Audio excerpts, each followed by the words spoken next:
Oklahoma State heavyweight Wyatt Hendrickson, who was not expected to win. The other guy he was up against was an Olympic gold medalist.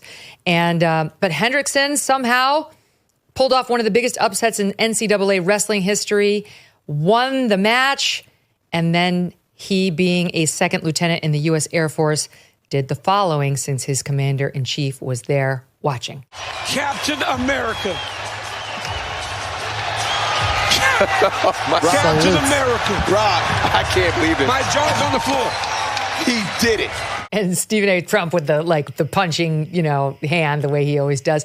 Great moment. Trump is using sports well in this presidency, no? Absolutely. I think it's a beautiful moment. I really, really do. And I think I was at the UFC event when John Bones Jones won the fight at Madison Square Garden. And, he started doing the Trump dance, per se, and what have you. But, the bottom line is this: whether people want to accept it or not, the 47th president of the United States of America is Donald Trump. And when you are doing something on behalf of America and you see your president in attendance, there's absolutely nothing wrong with doing what that individual did. Some people that didn't vote for Trump, that can't stand what he stands for, et cetera, they'd have a problem with it. Okay, it's one thing for you not to say, it's one thing for you to say, well, I wouldn't do it because I didn't vote for him. It's another thing entirely for you to have a problem with any young man, any American that would choose to do that for the president of the United States. It's respecting the office.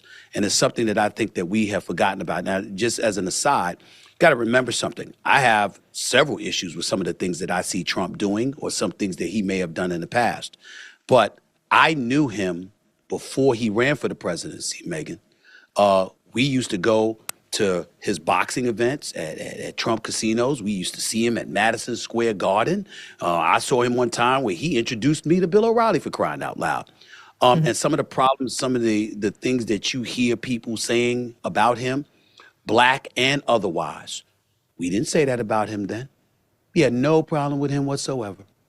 But somehow, some way, now that he's in the position that he's in, we want to come up with every incendiary thing that we can muster.